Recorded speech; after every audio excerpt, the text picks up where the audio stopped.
उत्पत्ति अध्याय 2। उत्पत्ति अध्याय 2।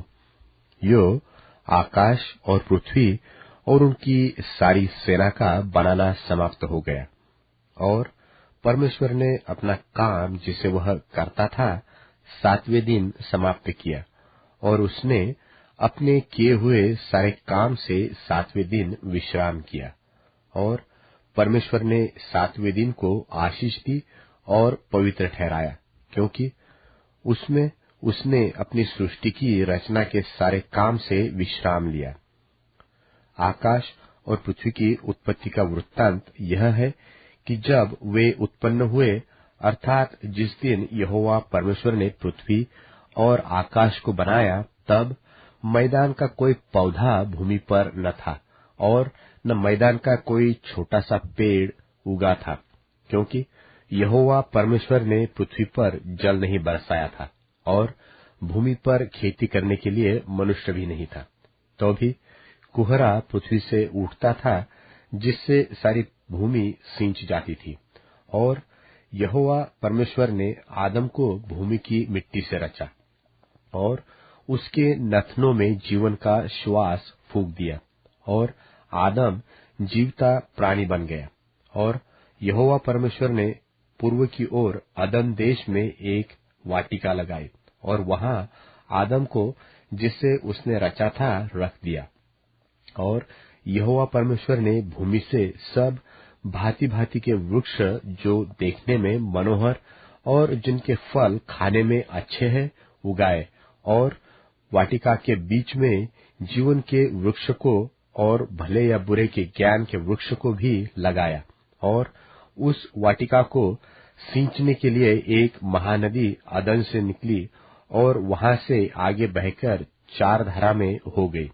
पहली धारा का नाम पिशोन है। यह वही है जो हवीला नाम के सारे देश को, जहां सोना मिलता है, घेरे हुए है।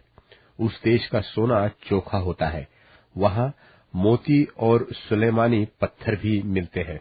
और दूसरी नदी का नाम गिहोन है। यह वही है जो कूश के सारे देश को घेरे हुई है। और तीसरी नदी का नाम हिद्देकेल है। यह वही है जो अश्शूर के पूर्व की ओर बहती है। और चौथी नदी का नाम फरात है।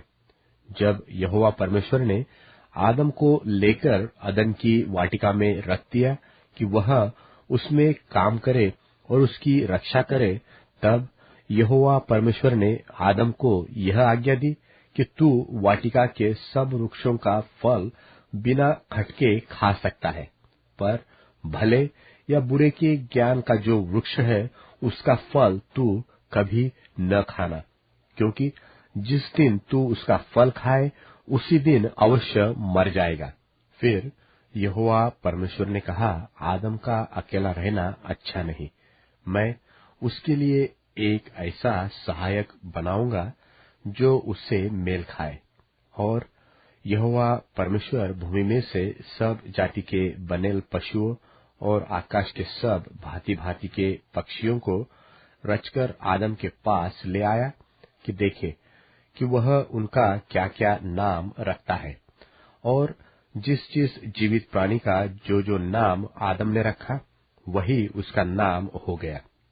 सो आदम ने सब जाति के घरेलू पशुओं और आकाश के पक्षियों और सब जाति के बनेल पशुओं के नाम रखे, परंतु आदम के लिए कोई ऐसा सहायक न मिला जो उससे मेल खा सके। तब यहोवा परमेश्वर ने आदम को भारी नींद में डाल दिया, और जब वह सो गया, तब उसने उसकी एक पसुली निकालकर उसकी संति मांस भर दिया।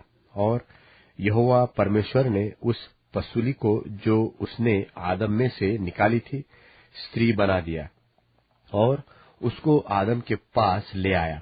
और आदम ने कहा, अब यह मेरी हड्डियों में की हड्डी और मेरे मांस में का मांस है, सो इसका नाम नारी होगा, क्योंकि यह नर में से निकाली गई है।